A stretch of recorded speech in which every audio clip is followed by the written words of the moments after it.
Hello and assalamu alaikum everyone. I am Kashif Kamran and today I am discussing with you failure in SBL paper with 45 to 49 marks. A difficult failure to absorb at the first go, but again, at the end of the day, you need to take the next step. You need to move on with greater motivation and a greater optimism that the next upcoming exam sitting, you will be successful.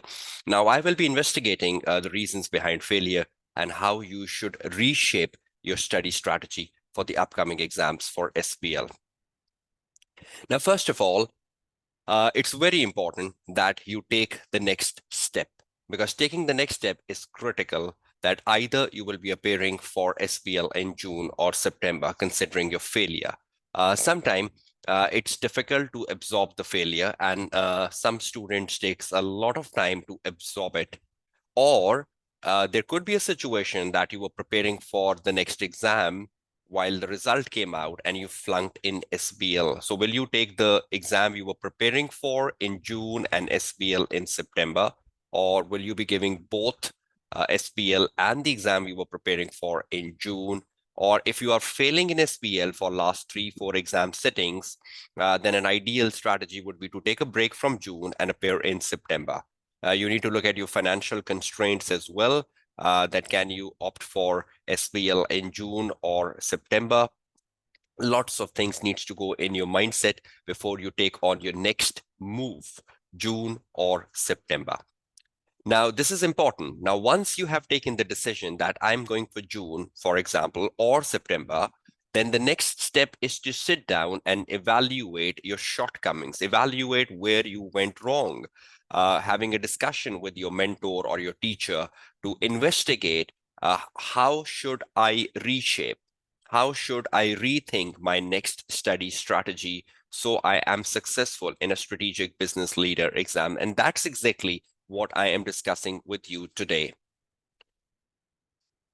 It's to rethink your study strategy. It's to sit down and identify how would you approach your next exams. You must have done something wrong, and that's the reason you failed. So rather than regretting your failure, I think you should keep yourself motivated. You need to bring the optimism back in, and you need to attack the next upcoming exam setting with a very wise study approach. Now, I believe when you flunk in 45 and 49, that is a failure which could be converted to success with just a fine tuning. And that fine tuning is to be discussed today, because you need not to go back to books and knowledge, because you have excellent knowledge. The reason you fail in through 45 and 49 was you did something wrong when you're answering your question, or you didn't gather much of your professional marks, or some of the task you wrote, your answer was below par, which failed to impress the marker, or you wrote a bit of generic answer to a certain number of tasks and you did not link your answer to the case study, or you did not absorb the case study in your answer. Could be possible reasons why you failed into 45 and 49, or you misunderstood the requirement, or you answered a partial requirement, because sometimes there is a comma and an and in a requirement, and within one requirement, examiner is asking for multiple things. Now, this is a possibility that you overlooked the comma and you just answered a requirement partially rather fully, could itself be a reason of failure into 45 and 49.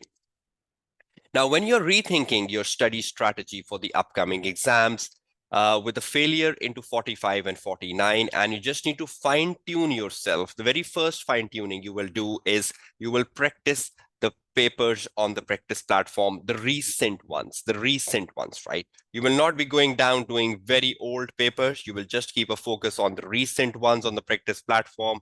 If I can just show you the recent ones on the practice platform, so you can able to prepare them in a more effective manner.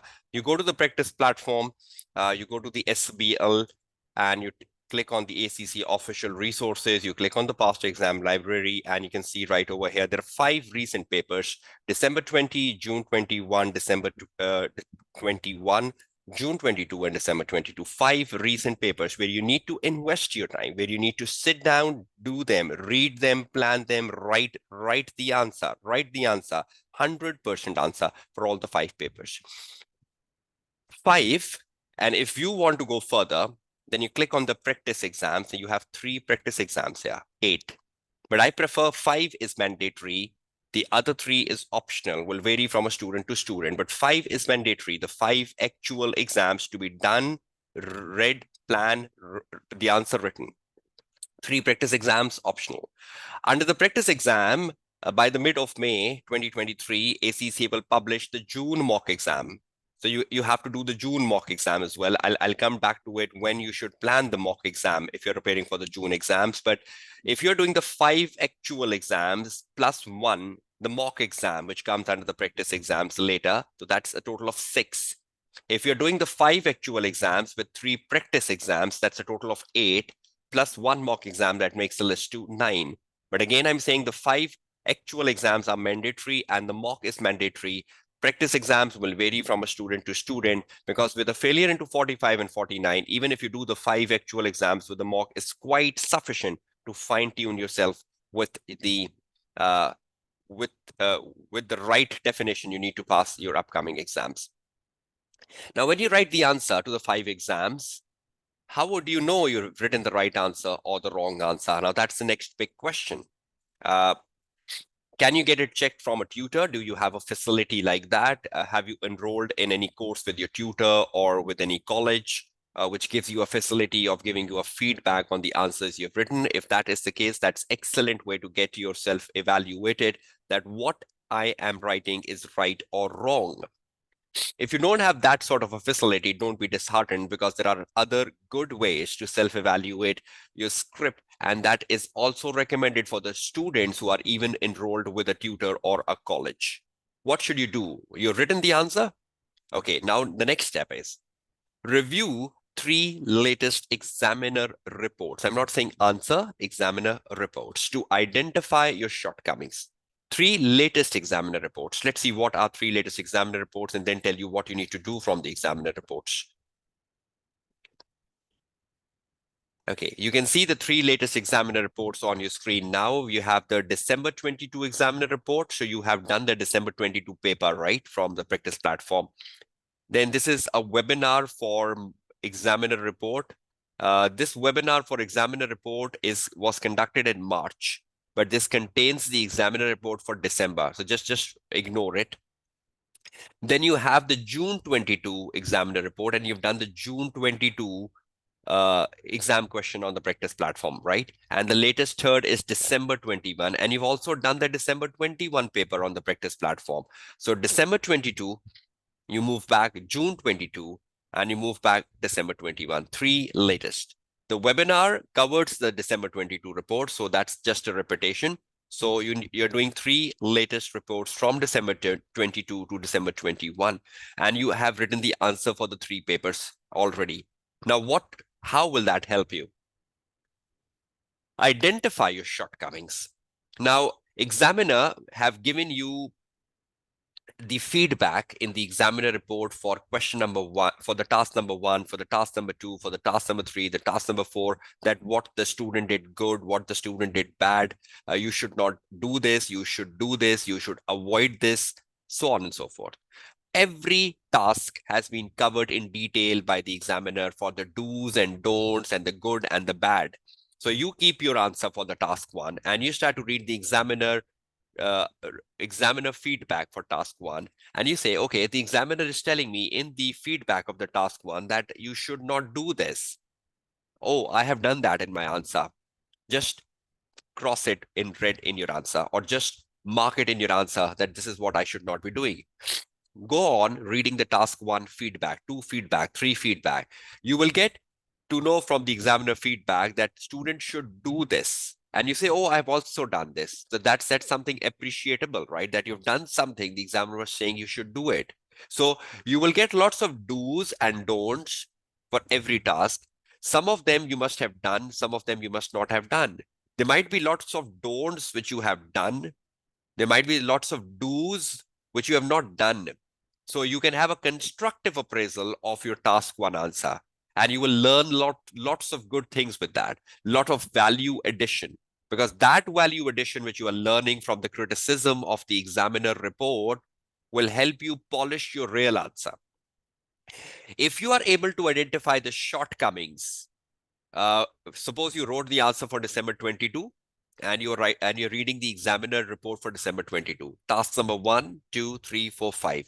After that whole exercise, suppose you were able to identify 10 shortcomings. Those 10 shortcomings is a value addition, because you will not be repeating the same in the next paper you're doing, the real paper, the June paper, or the September paper. So I think if you can accumulate the shortcomings from 3 examiner reports, linking them with your answer for December 22, June 22, and December 21, you will be able to investigate the reasons of failure in a more productive manner, and that will give you a real good opportunity to surpass 50 in your upcoming exams, because this is fine tuning. This is how you can convert a failure to success, by investigating why I failed. And why I failed is in the examiner report, because literally the examiner report will tell you the good and the bad. And some of the goods will relate with you, no doubt about that. But some of the bads will also relate with you. That's what you need to investigate. That's where the value addition will come in. That's where the incremental marks will come in. That's where the success will come in.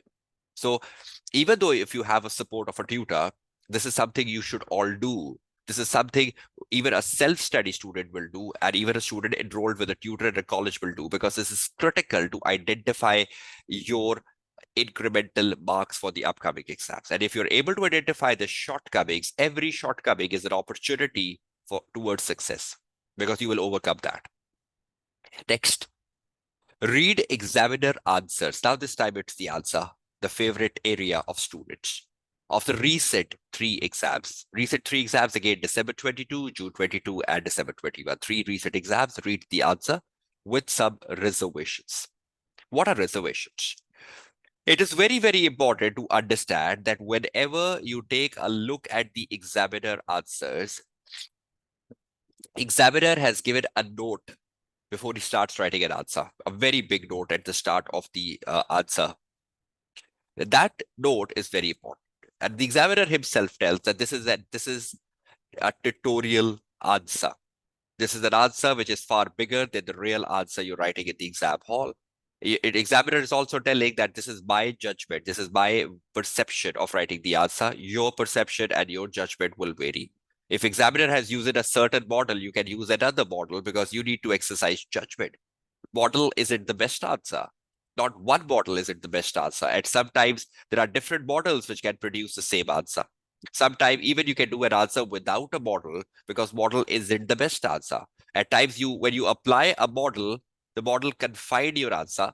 But if you do it without a model at a certain place, you produce a better or a much broader answer. Read that note at the start of the examiner answer, because you don't read it, you just go down reading the answer, because you're so impressed with the examiner answers. When you're reading examiner answers, please keep in mind they are lengthy, they are bigger, because first of all, examiner is trying to tell you every possible situation which was in the case study, and he's trying to answer every possible situation in the case study. He's not looking at the number of marks. He's just trying to tell you this was also possible, this was also possible, this was also possible, this was also possible, this was also possible. He's not saying you should have written all of this. You need to look at the number of marks. You need to divide them with the number of marks per point, like 2 marks per point, 1 mark per point, and then need to judge how much you need to write. But why am I suggesting you to read examiner answers? Just to ensure that how the examiner format the answer, like how he writes a letter or how he writes a report, because that's something good you can learn from. How he start a letter, how he ends a letter, how he starts a report, how he ends a report. These are good things to learn from, right?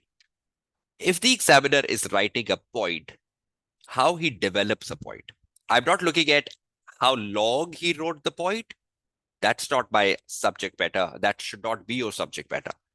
We're just seeing, okay, how he formulates a point into an explanation, or how he identifies a point from a case study and then elaborate on it.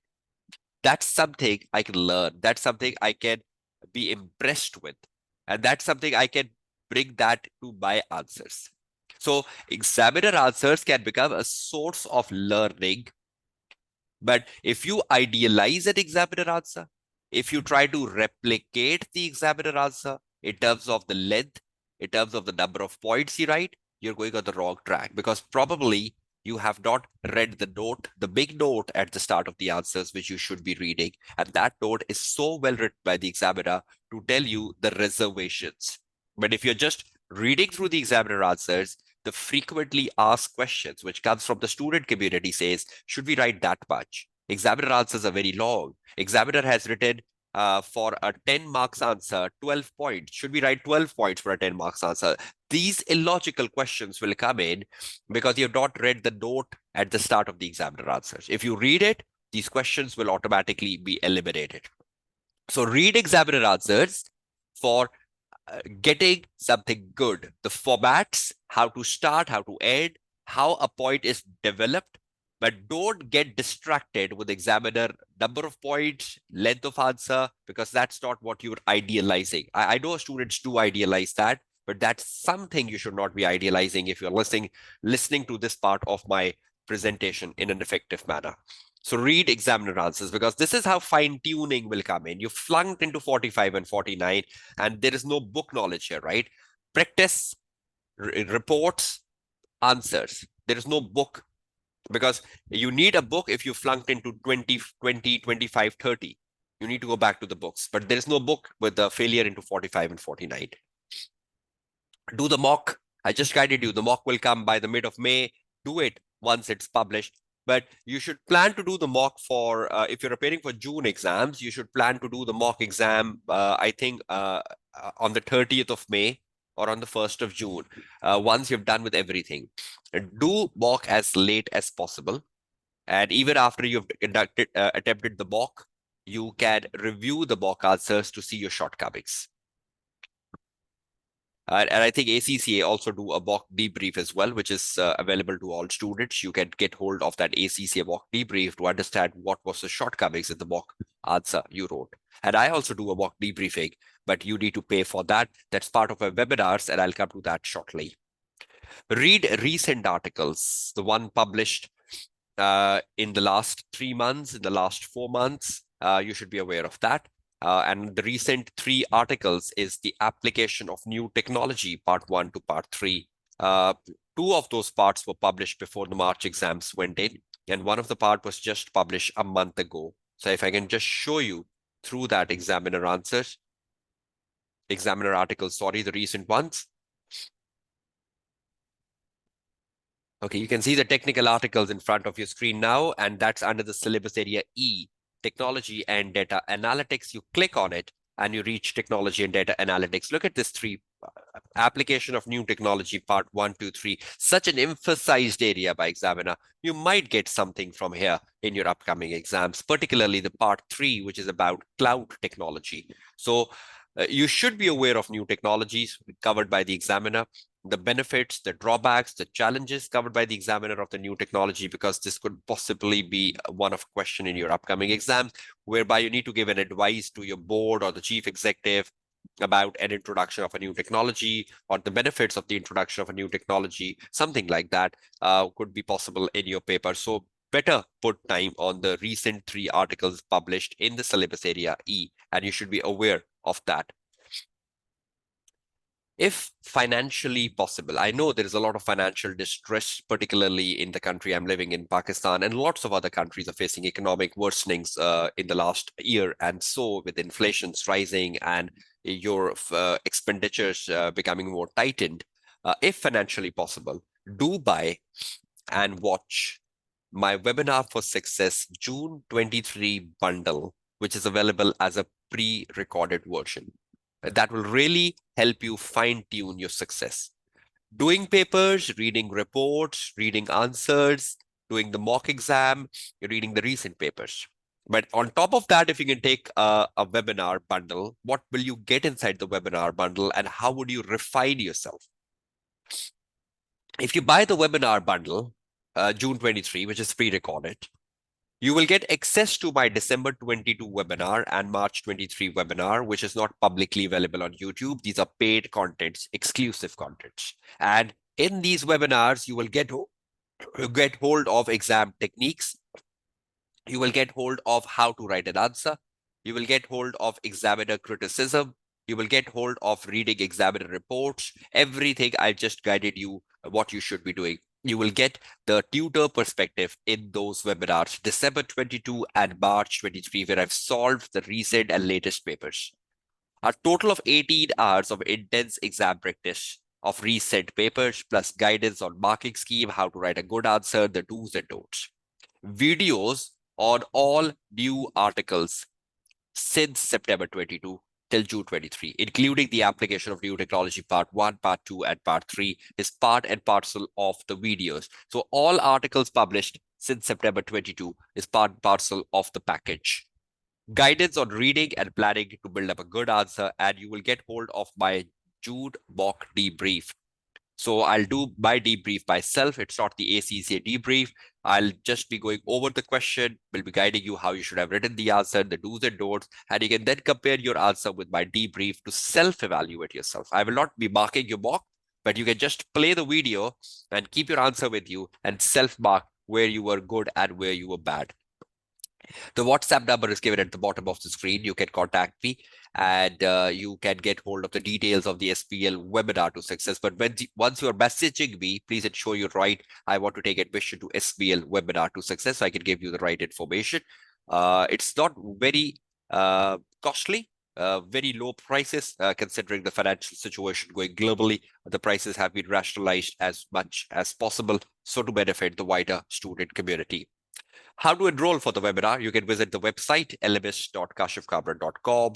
And this is on the website. You can look at the webinars section. In the webinar section, you can enroll for the webinar. And once you have enrolled, please do WhatsApp me. I will not have an idea you have enrolled. But once you have enrolled, kindly message me that I've enrolled. This is my name, this is my email ID, and I've enrolled for SBL June webinar. So I can put you in the WhatsApp group where you can interact with other student and myself, the tutor.